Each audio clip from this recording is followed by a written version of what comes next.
عمرك واحد اشتري لابتوب والبياع قعد يقول لك كلام انت مش فاهمه، زي ان اللابتوب كارت الشاشه المدمج اللي فيه او الاي بي يو بيوصل ل 16 جيجا اب تو 16 جيجا او كلام كبير يحسسك ان اللابتوب امكانياته جامده وهي على قدها. الفيديو ده هقول لك على 5 خرافات معظم البياعين بيقولوها عشان بس انت تشتري من غير ما يدوا لك قيمه مقابل السعر بتاعك. انا وليد بشرح اي حاجه علاقه بالتكنولوجيا بطريقه ان شاء الله اي حد يفهمها.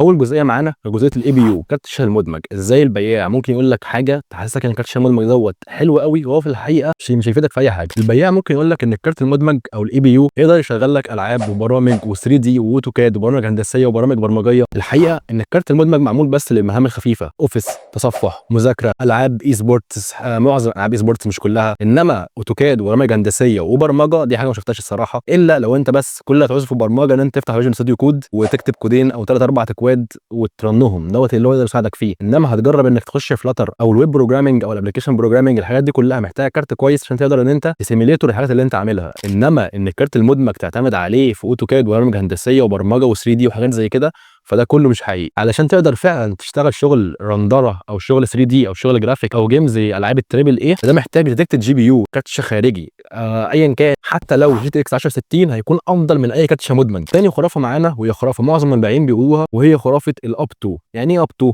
يعني ايه؟ ممكن البياع يقول لك كارت الشاشه دوت بيوصل اب تو 16 جيجا. يعني ايه اب تو 16 جيجا؟ يعني ايه انا اجيب كارت بيوصل لاب تو 16 جيجا؟ اقول لك بشكل بسيط ايه حوار اب تو دوت. انت دلوقتي كارت شاشه مدمج واللي هو موجود جوه المعالج، تمام؟ فكارت الشاشه دوت ملوش في رام، ملوش ميموري، فبيعمل ايه بقى؟ الكارت دوت مثلا والله انت الجهاز بتاعك الرامات ده 8 جيجا، فالكارت المدمج دوت بيقص 2 جيجا من 8 وبياخدهم هو. فانت مش بيكون اتضريت، بس انت بتكون ما خدتش الحاجه اللي انت محتاجها. يعني انت مثلا اول حاجه الميموري اللي هو بياخدها من الرام ابطا من الفي رام واقل في الاداء. يعني انت هو ياخد ميموري من الرام فيقلل رامات الجهاز من 8 تبقى مثلا 6، هو ياخد 2، ومن 16 هو ياخد 4 فهتبقى ديت 12. فغير ان هو هيقص من رامات الجهاز عشان يستخدم حاجه اسمها شيرد ميموري. لما ياخد من رامات الجهاز حاجه اسمها شيرد ميموري لان هو ملوش في رام فبياخد من رامات الجهاز. فزي ما قلنا غير ان هو بيقص من الرامات الجهاز عشان ياخد الرامات اللي هو بياخدها بتكون اقل من الفي رام كاداء وكسرعه. فانت مش الموضوع مفيد ليك جدا، بس هو دوت اللي بيحصل في كل كروت الشاشه المدمجه او في كل اي بي يو عامه.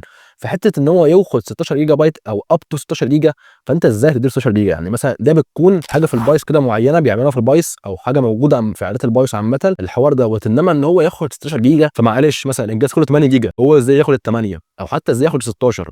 فهو بيجبره قوي ياخد 2 جيجا وكده الحمد لله وبارك الله فيما رزق. فده اول مشكله ان هو حته اب تو 16 جيجا لا مفيش الكلام دوت. هو بياخد 2 او 4 من الرامات، ودي حاجه اسمها شيرد ميموري، تمام؟ وبيكون الميموري اللي هو خدها من الرامات اللي هو قصها من جهازك اقل في الاداء وفي السرعه عن الفي رام اللي هو لو كارت خارجي جاي بيها. عشان كده بقول لك 1060 احسن من اي كارت مدمج عامه. انا بجيب لك كارت في المتوسط او في القليل شويه كقيمه مقابل سعر، خليك في الخارجي اللي هو الديكتد جي بي يو. انما الانتجريتد جي بي يو او كارت المدمج ده مش احسن حاجه. ولو البياع قال لك ان دوت يسد معاك او معقول فلا، فانت تكون عارف لو انت محتاج 3 دي، محتاج جرافيك، محتاج برمجه هتتطور فيها شويه، اي كارت مدمج او اي بي يو مش هينفع معاك، لازم جي بي يو خارجي دوت اللي هيسد معاك شويه. ثالث خرافه معانا وهي بتضايقني انا شخصيا، وهي ان هو يسعر جهاز قديم. يعني ايه يسعر جهاز قديم؟ انا واحد من الناس شايف ان الحوار دوت هو عباره عن ان انت ترمي فلوسك، ودوت بالنسبه لي شايفه مش احسن حل. يعني ايه مش احسن حل؟ يعني ان انت تشتري لابتوب ب 4 او 5000 جنيه ما يفيدكش في اي حاجه او حتى يديك قيمه، فانت رميت فلوسك. اسما انت جبت لابتوب انما فعليا انت جبت حته حديده. حرفيا جهاز من 2012 ما ينفعش يتباع دلوقتي الا لو انت عارف انت هتجيبه لايه. انا مثلا هجيب لابتوب علشان اليوتيوب بس، فساعتها خلاص اقول لك خلاص ماشي مفيش مشكله، والله انا هجيب لابتوب عشان اتصفح عليه بس او اخلي ابني يلعب عليه العاب خفيفه على النت او اللي هو جي تي اي الكلام دوت مفيش مشكله.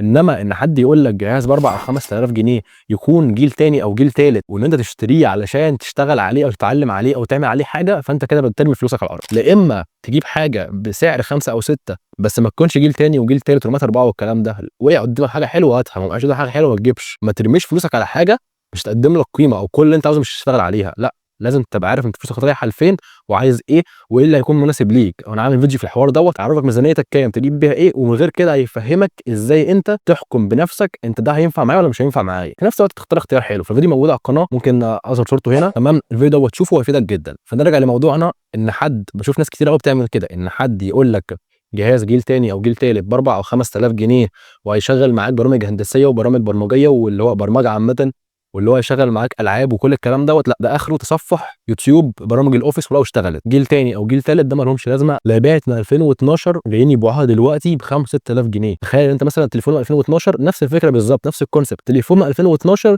جاي يتباع دلوقتي ب 5 6000 جنيه، ملوش لازمه ومش مفيد. واللي يعمل حاجه زي كده هو بيكون الحاجات دي حرفيا زباله بالنسبه لدول بره. فلما هم التجار عامه يجيب كونتينر حوالي 2000 لاب او 3000 لاب او 5000 لاب ويجي يبيعه ب 5000 جنيه او 6000 جنيه، هو جايبه بقروش، جايبه ببلاش يعتبر، فكده انت حرفيا هو بيضحك عليك، وده غش ودوت مش هيفيدك في اي حاجه، الا لو انت عارف انت جايبه وهو اخره يعمل معاك ايه. هو اخره زي ما قلت لك تصفح يوتيوب برامج الاوفيس، وممكن شويه برمجه اللي هي انت برمجه بالاساسيات، بتست، بتجرب فيجوال ستوديو، شويه بايثون، شويه سي بلس بلس، حاجات خفيفه قوي، مش تخش بقى في سيميليتور او تخش في برمجه كبيره شويه او داتا ستراكشر او الكلام ده، كده يسند معاك، غير كده مش هينفع معاك. رابع خرافه معانا ودي حصلت معانا شخصيا وحاجه ضايقتني جدا،